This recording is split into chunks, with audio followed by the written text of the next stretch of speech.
Mi vida, por Yeshua de Nazrat. Cartas a mi amada esposa Miriam. Autora María Medina. Voz Salvador Corazón. Capítulo 163. Conspiración contra Eleazar. Eleazar había regresado de la muerte y aquello había sido un acontecimiento tan extraordinario y diferente que durante mucho tiempo mantuvo al pueblo en efervescencia. Ya en toda Judea y también en el resto de Israel conocían lo que el rabí de Galilea había hecho con su amigo. Esto contribuyó de manera enorme en aumentar la fama que yo ya tenía y en afianzar todavía más la convicción de los que creían en mí como futuro rey de Israel, que ya eran muchos. Había entre todos unos sentimientos de euforia que se podía sentir en las calles, en las casas y en cualquier lugar de nuestra tierra. La esperanza estaba ya al alcance de las manos, la libertad que yo supuestamente les iba a traer también, y cada vez con más insistencia hablaban entre unos y otros y confirmaban algo que ya era innegable para nuestro pueblo. A unas palabras mías todos, celotes, pueblo llano e incluso algunos gobernantes, hombres pertenecientes a la clase alta, se habrían levantado para luchar por su libertad en todos los sentidos, política y espiritual. Tengo que decir que incluso entre la clase farisea había hombres que estaban de acuerdo conmigo en muchos puntos y que también me apoyarían, aunque éstos estaban en minoría. Y la resurrección de Eleazar fue el punto culminante de toda una realización de prodigios. Fue la definitiva, la última necesaria para asentar la seguridad de todos en mi personalidad, no sólo como profeta, sino como rey Masías, un nuevo rey David, que al igual que él hizo, llevaría a su pueblo al triunfo y a la libertad. Por ello el Sanedrín sintió más cercano y más acuciado el peligro que yo suponía.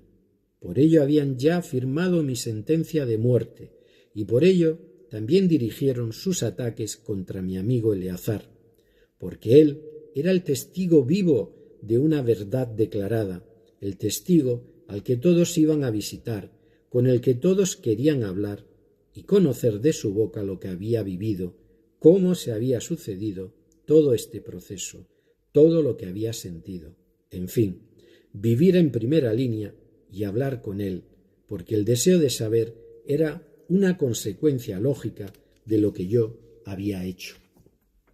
Tal era el cúmulo de visitas que mi amigo Eleazar estaba recibiendo que llegó un momento en el que sus hermanas se asustaron, porque a su casa llegaban continuamente muchos curiosos para conocer al hombre que había sido resucitado por el futuro rey de Israel, porque recibían cientos de visitas diarias a las que no podían ya atender y a los que ya no dejaban entrar siquiera en su casa.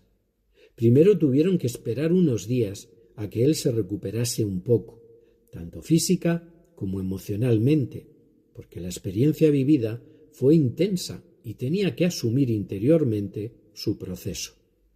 Había visto al Padre, había vuelto, había padecido una enfermedad que le llevó a esta gloria, y su alma y su mente debían reajustarse después a lo vivido, a lo sentido y a lo descubierto. Eleazar fue el gran privilegiado, el elegido para vivir esta experiencia, para tener acceso a un elevado conocimiento, para después continuar su labor sobre la tierra y ser también designado para testificar y hablar del reino de los cielos, al que él pudo tener acceso durante los días de su vivencia.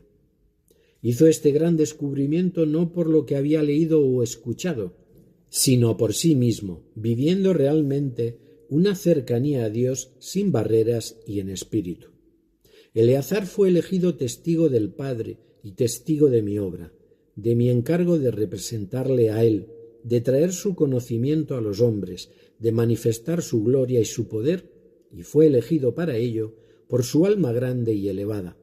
Eleazar, hermano, desde aquí te agradezco nuevamente tu imprescindible colaboración en aquel momento, gracias a la cual después de mi cruz, después de nuestra partida de Israel, la siembra y la fructificación fue perfecta.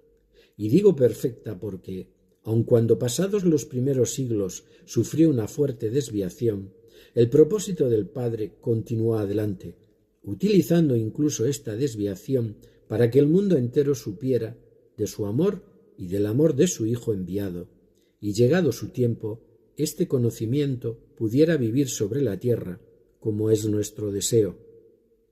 Y debido a que Eleazar, incluso sin ser consciente del poder de convocatoria que se le había otorgado, estaba consiguiendo que cada vez más personas creyeran en mí, porque era el testigo vivo, como he dicho, de la autenticidad de mi obra.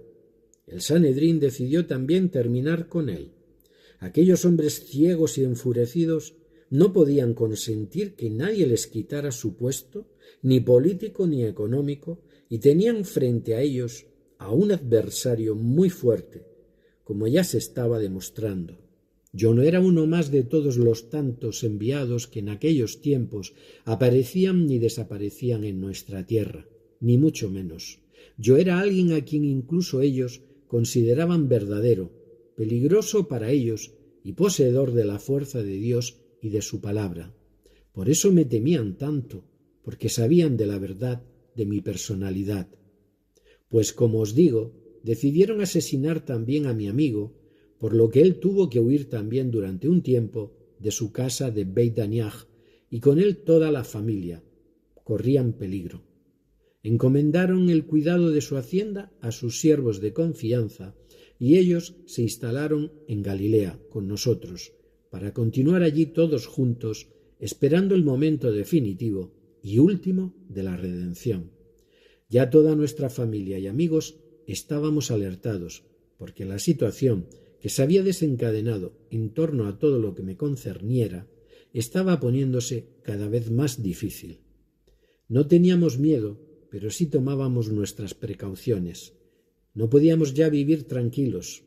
Nos quedamos en la tierra de Galilea, que no era tan hostil, porque hasta que llegase el momento definitivo, yo no debía provocar nada más. Solamente cabía esperar ya la llegada de los acontecimientos y prepararnos para el desenlace. Es cierto que durante aquellos últimos meses sentíamos un peso en el alma, y digo sentíamos porque no era yo solamente el que vivía esperando, sino también todos los que conocíais lo que había de suceder. Eleazar y su familia vivieron con nosotros en Cafarnaúm hasta que llegaron los días de la Pesaj, la última, en la que todos regresamos a Beit Daniach para dar cumplimiento definitivo allí de lo anunciado por nuestros ancianos maestros. Nuestros amigos permanecieron en su casa de Beit Daniach discretamente, para no provocar ningún altercado contra Eleazar o su familia, y desde allí asistieron a los últimos acontecimientos. Con todo mi amor, Yeshua.